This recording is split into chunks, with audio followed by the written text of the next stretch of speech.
आज अटल बिहारी वाजपेयी की जयंती पर हम किसी एक नेता को नहीं बल्कि भारतीय राजनीति की उस परंपरा को स्मरण कर रहे हैं जहां सत्ता से पहले संस्कार आते हैं। अटल बिहारी वाजपेयी उस राजनीति का नाम है जिसमें दृढ़ता थी लेकिन कटुता नहीं, जिसमें राष्ट्रवाद था लेकिन नफरत नहीं, और जिसमें विचार थे लेकिन अहंकार नहीं।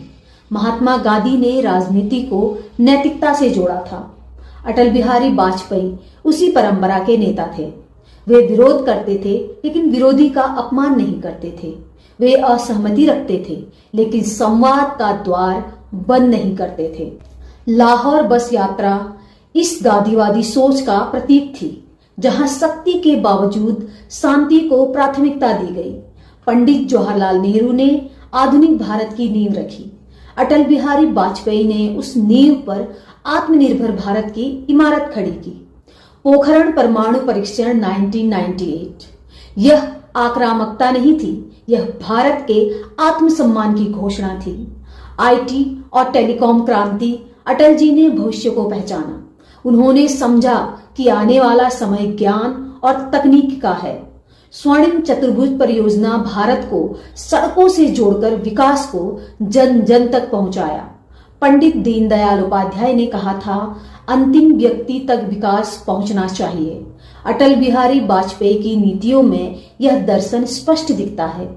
उनका विकास मॉडल केवल महानगरों तक सीमित नहीं था, वह गांव, किसान, श्रमिक और सीमांत भारत तक पहुंचा।